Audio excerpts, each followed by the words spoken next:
Paul Cezanne in 6 canvas: the sea at Lestac, trees and houses, card players, apple basket, Sainte-Victoire Mont, and large vases.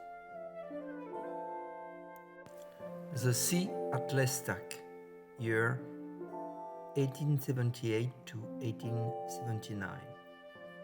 Prefiguring the Fauvism that would soon develop here at Lestac, Cezanne, breaking with Impressionism, imposed pure colors on his canvas: blue, red, green, where the structure of the landscape is organized according to a rational order, a powerful geometric thought.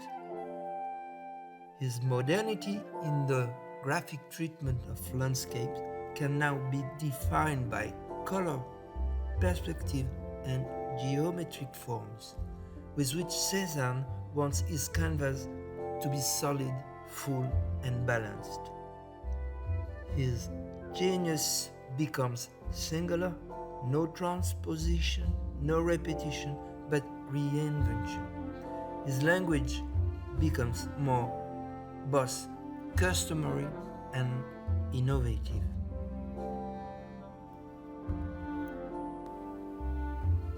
Trees and houses, year 1886. In Cezanne's time, abandoned houses were commonplace in the Provençal countryside. Here, he records specific details of the structure, such as the thick crack in the front that leads to a small window. The relationship of the house to the surrounding wall is difficult to grasp, especially in the left-hand corner, where the perspective seems to change. Such deliberate spatial ambiguities are typical of Cezanne's landscapes in this period. For him, the reality he perceives is as much equivocal as it is truthful. The Card Players, year 1892. A subject that also inspired Caravaggio and Chardin, card players.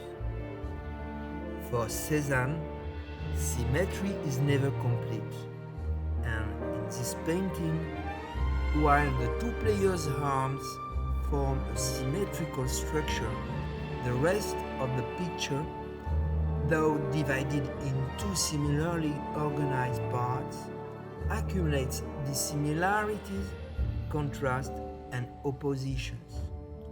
Hats, back positions, clothes, cards, faces.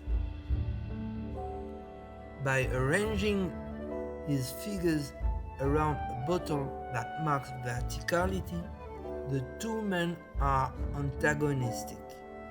What's going on is not a game of fun, but a silent struggle.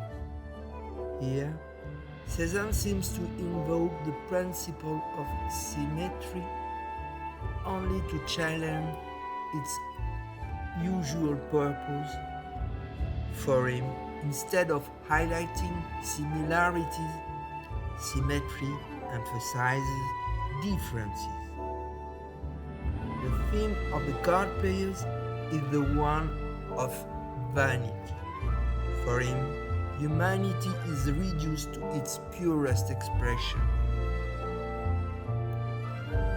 The Apple Basket, year 1895.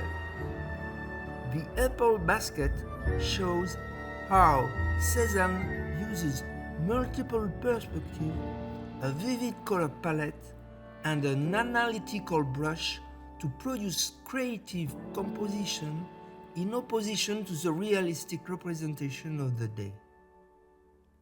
The basket of apple is tilted, the bottle and plate vertical, while the tea towel with randomly distributed fruit slides away from the table. The distortion of perspective displayed in this painting is a process that influenced the work of Picasso and Georges Braque. Sainte-Victoire Mont, year 1895. The Sainte-Victoire Mont, overlooking the town of Aix-en-Provence, has become one of Cezanne's most repeated and varied themes. With his geometry to describe nature and his different colors to represent the depth of object, Cezanne tries to convey more the eternal inner structure of the scene before him than the ephemeral surface features. In this way, he allows us to see what the eye cannot grasp, the invisible momentum that gives the mountain a vital dynamic.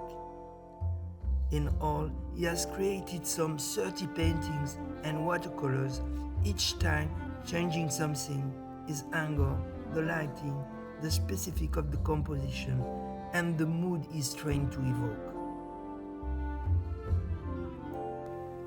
The Great Bases, year 1900. The abstract nude woman in the Great Bases gives the painting tension and density.